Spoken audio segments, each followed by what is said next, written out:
আসসালামু আলাইকুম। আশা করছি আল্লাহর অশেষ রহমতে সবাই খুবই ভালো আছেন। আলহামদুলিল্লাহ আমিও খুব ভালো আছি। এখানে যে কাঁঠালটা দেখতে পাচ্ছেন অর্থাৎ কাঁঠালের কোয়া দেখতে পাচ্ছেন, এই কাঁঠালটা পাঠানো হয়েছে আমার দাদার বাড়ি থেকে। তো ২ টা কাঁঠাল পাঠানো হয়েছিল আর সেগুলোই আম্মু আমাদের জন্য খুলে নিচ্ছিল কাঁঠালের থেকে। আর আমি এখানে একটা ভুল করেছি, সেটা হচ্ছে ১ম দিকের ছবি আমি পরে দিয়েছি আর পরের ছবি আমি ১ম দিকে দিয়েছি। তো যাই হোক, এটা হচ্ছে আম্মুর কাঁঠাল ভাঙার দৃশ্য। আর আমি খুব একটা কিন্তু এইরকম ভিডিও করা হয়নি আমার আগে। তো ভাবলাম এই ভিডিওটা একটু করে রাখি। আর যেহেতু অনেক দিনই আসলে খুব একটা ভালো করে ভিডিও দিতে পারছি না, যেটার জন্য আমার ইউটিউব চ্যানেলের ক্ষতি হচ্ছে। তো ভাবলাম একটা ছোট ভিডিও দিয়েই দেই। আম্মুর এই কাঁঠাল ভাঙার দৃশ্যটাও একটু ভিডিও ধারণ করে রাখি, একটু স্মৃতিতে রেখে দেই। তো এখানে আমি এবং আমার ভাইয়ের মেয়ে ছিলাম সেই মুহূর্তে। তো ওকে আর ভিডিও করিনি। আমি এবং ও খাচ্ছিলাম এখানে। আর এখানে আমার আব্বুও ছিল।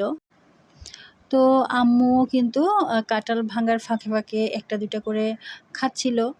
কারণ এরকম কাঁঠাল আসলে খুব একটা কেনা হয় না আমাদের বাসায়। আর দাদুর বাড়ির কাঁঠালগুলো সবসময়ই কিন্তু অনেক মজার কাঁঠাল পাওয়া যায় দাদুর বাড়ির ২-১ টা গাছে। তো এই কাঁঠালটাও তেমনই একটা কাঁঠাল ছিল, বেশ মজার ছিল।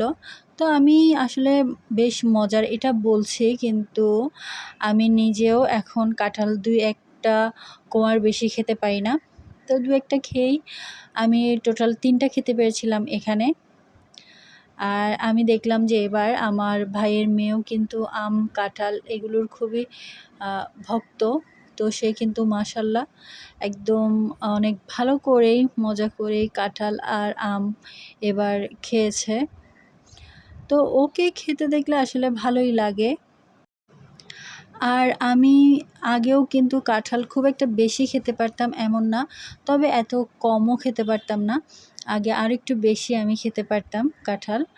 কিছুটা কম পছন্দ হলেও অন্যান্য ফলমূল থেকে, যেমন আম, লিচু এগুলোর চেয়ে আমার কাঁঠালটা একটু কম ভালো লাগে। তো তারপরেও কিন্তু আমি ৫-৬ টা অন্তত খেতে পারতাম। কিন্তু এবার আমার একেবারেই কম খাওয়া হয়েছে কাঁঠাল। যদিও অনেকগুলোই কিন্তু আ এসেছে। কেউ কিনেছে এমন না আমাদের বাসায়। তবে বিভিন্ন জনের কাছ থেকে এসেছে কাঁঠাল এবার। তো তারপরেও কিন্তু খুব একটা খাওয়া হয়নি। তো আমি বসে, বসে মূলত ভিডিওই করছিলাম। আর এদিকে আম্মু বেশ অনেকগুলো কাঁঠাল কিন্তু খুলে ফেলেছে। আর এই কাঁঠালগুলো একসাথে এতগুলো খাওয়া হয় না। পরবর্তীতে ঠিকই ফ্রিজ আপ করতে হয়। আর কখনো, কখনো দেখা যায় আমাদের দারোয়ানদেরকেও দিয়ে দেওয়া হয়। বাসায় যে হেল্পিং হ্যান্ড আসে তাকে দিয়ে দেওয়া হয়। তো এই তো আজকের ছোট ভিডিওটা আমি এতটুকুতেই শেষ করছি। আল্লাহ হাফেজ।